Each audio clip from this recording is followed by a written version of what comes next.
Gospel of Luke.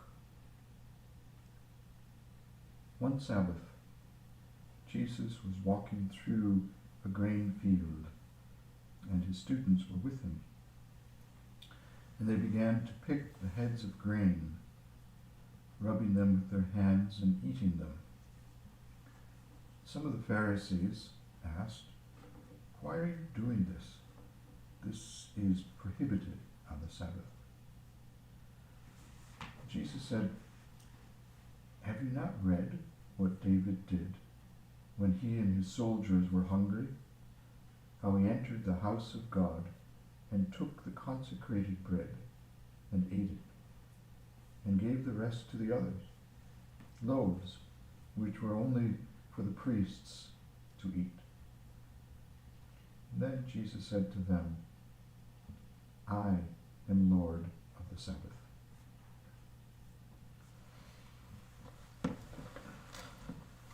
On a different Sabbath. Got it?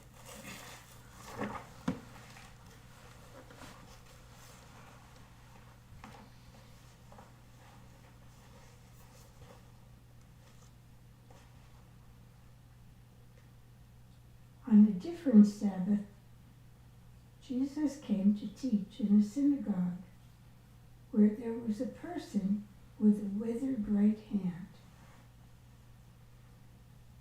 The religious scholars and Pharisees were looking for a reason to accuse Jesus, so they watched him closely to see if he would heal on the Sabbath. But Jesus knew their thoughts and said to the person with the withered hand, "Get up and stand in front here." So the afflicted one got up and stood in front of everyone. Jesus said to the others, "I ask you, is it lawful on the Sabbath to do good or evil? To preserve life or destroy it?"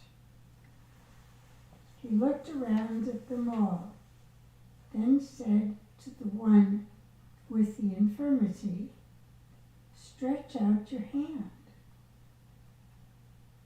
The other did so, and the hand was perfectly restored.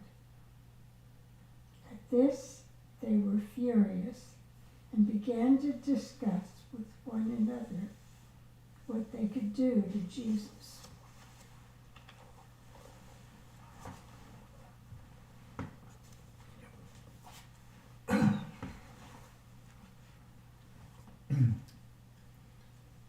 It was about this time that Jesus went out to the mountains to pray, spending the night in communion with God.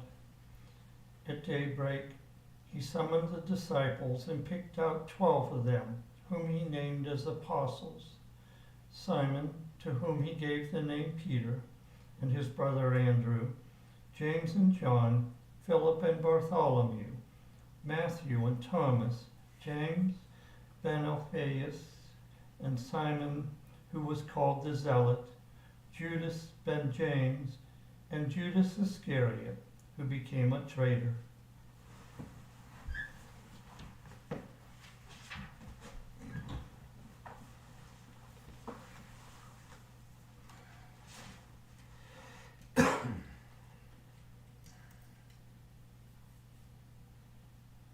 Coming down the mountain with them, Jesus stopped in a leveled area where there were a great number of disciples. A large crowd of people was with him, from Jerusalem and all over Judea, to as far as north as the coastal region of Tyre and Sidon. People who had come to hear Jesus and be healed of their diseases, even to be freed from unclean spirits. Indeed, the whole crowd was trying to touch Jesus because power was coming out of him and healing them all. Thank you. So, this is the third night we've shared this particular passage. And it's a good thing to do to read something, to hear something from sacred scripture again and again and again and again. The repetition of it is believed to be therapeutic and insightful and transformative, and that's the point. So anything new that you heard tonight, or anything at all that you'd like to share from this encounter with a 2,000-year-old text?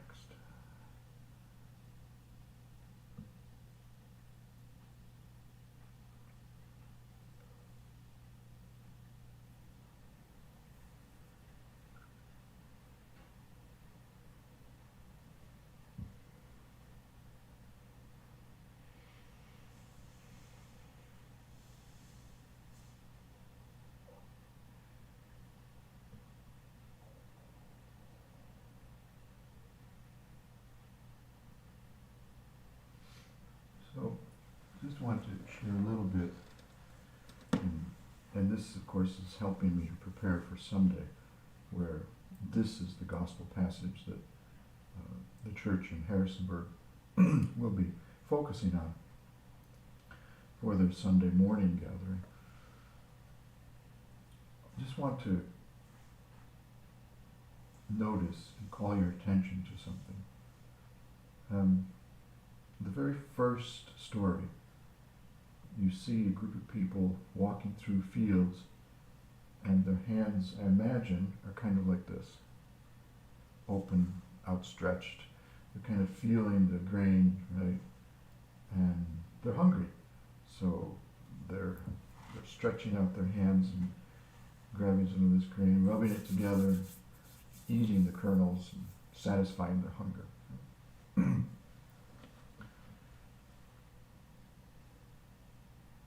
Their action with their hands satisfied their hunger. We can see in each one of these stories the word stretch out your hand. In the first one, they're stretching out their hand and they're receiving something to satisfy their hunger. And I think about that in terms of any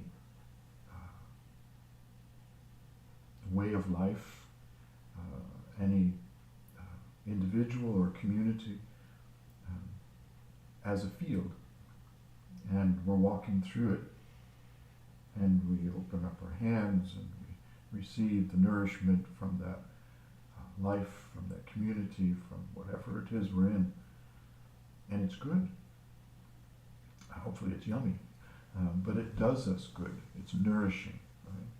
If it isn't, then there's a problem. So the very first story to me suggests how we stretch out our hands in whatever life we're in, whatever community we're in, and we receive something nourishing. It's important. In fact, it's vital. It's necessary. Otherwise, we die. The second little story, it's clear, because Jesus says it, stretch out your hand. Right? And in the stretching out his hand, he's healed. The thing that's not said, and I'm just wondering, because I don't know, it doesn't say, but I'm imagining, because I like to imagine. I'm thinking Jesus stretched out his hand too. Right? And touched the hand of the person who was withered and restored it. He often healed people by touching, whether it was in the eyes, and somehow that physical connection, the loving power, that powerful love, flowed out from him to hands that were outstretched. Stretch out your hand. And again, it's really, really important that whatever life we're in, whatever community we're in, that we're able to stretch out our hand and in some way receive not just nourishment, but healing. Healing. The third moment seems almost logical in a sense. Jesus got tired. He was around people a lot. And what you see in the gospel is Jesus withdrawing to keep a balance in his own heart and mind and body. Tim and I were talking this morning about balance, or this afternoon, and how, as we get older, some of us are getting older, and we need to find a new kind of balance. And that might involve taking a nap whenever we need to take a nap. Might involve going for a walk whenever we need to. But point being, there's a kind of engagement and withdrawal. This kind of motion, this kind of movement, kind of dynamic. I see it sometimes. One of my secret sins is to watch martial arts competitions, and I see it in the ring with people, when they engage, they withdraw. They're not running away necessarily, but they know when to step back, right? And they know when to step forward. So it's kind of an art, almost a dance, I would think. And so, for me, the takeaway of that is that Jesus withdrew into a place where he outstretched his hands, in a place of silence, of prayer, of receptivity, and drew upon the Father, as he called it. His relationship with God was deeply personal. And I can see him withdrawing all night, it says. It wasn't just, 5-minute prayer. Okay, we're done. It was all night. And you can imagine praying all night with your hands outstretched, receiving from God what you need. I believe that's what he was doing. And so the next moment we see him doing something, right? He's choosing people. He's like blessing them, and then he's healing people. I mean, I've never healed anybody, but I can imagine that if you were to heal someone with the power in you to heal, it takes something out of you. And so you see Jesus withdrawing after he heals people, and then he goes into this silence where he holds out his hands and receives what he needs so that he can go out and heal people with his hands extended. He stretches out his hands and he heals people after he stretched out his hands to receive from his Father what he needs. It's a very beautiful kind of imagery. So the key, or the theme running through it all, is stretch out your hand. Receive what you need. Offer what you can. It's a beautiful, beautiful dance. Any thoughts?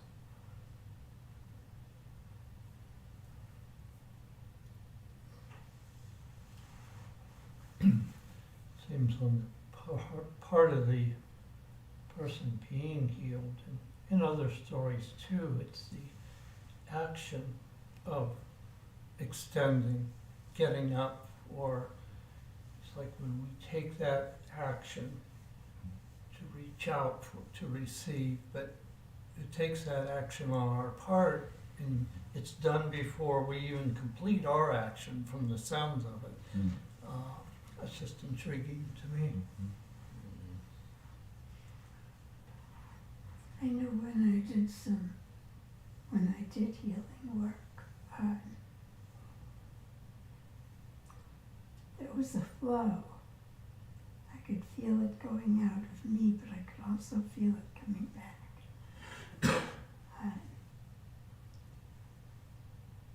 But there's still a tiredness that you get after.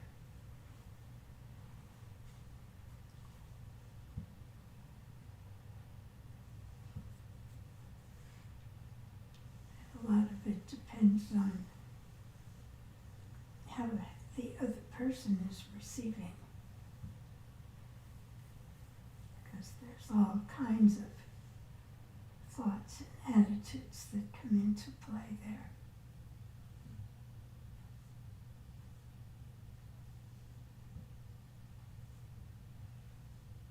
Any other thoughts?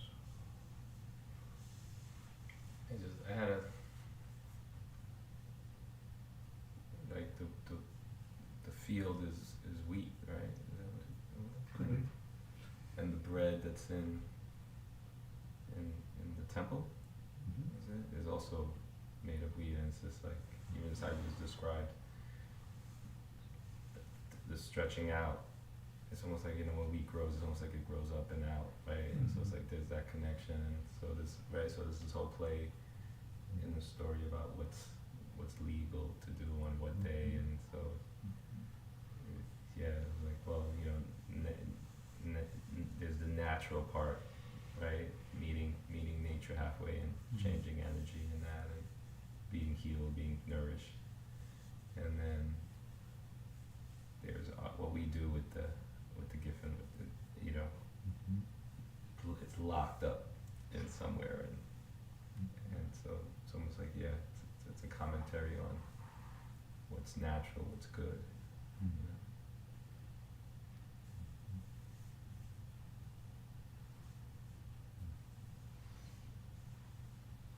So, as we leave this text, maybe some good questions might be, how do I need to stretch out my hands? How do I need to receive nourishment? How do I need to offer nourishment? But the key is to step up and to stretch out your hands. And how's the balance in my life between being with people and engaged and being with God in silence and solitude? And am I finding the nourishment I need in that silence and that solitude? All kinds of good questions we can ask. We'll close with a song.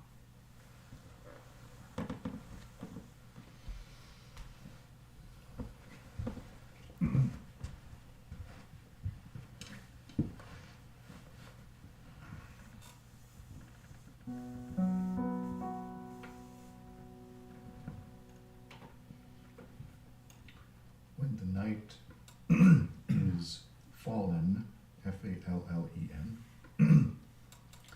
and the moon shines softly, gentle light, you guide us, faithful friend, you love us.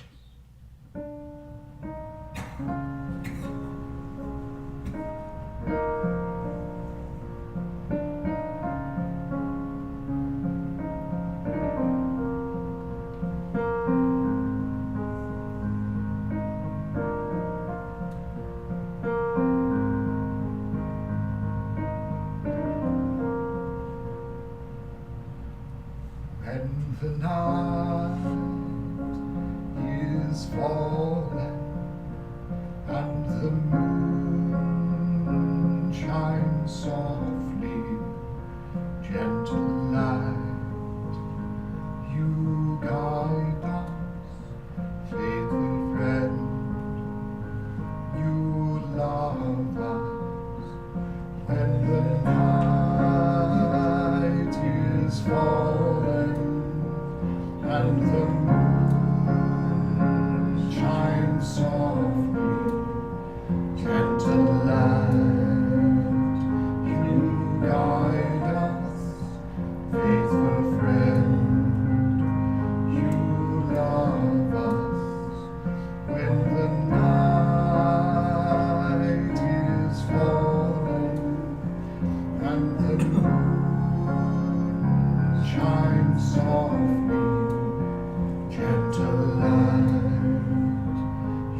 course of this day, we stretch out our hands and give you thanks for all that we've received this day. May we receive a good night's rest so that we can stretch out our hands tomorrow and offer what we can. Read your soul.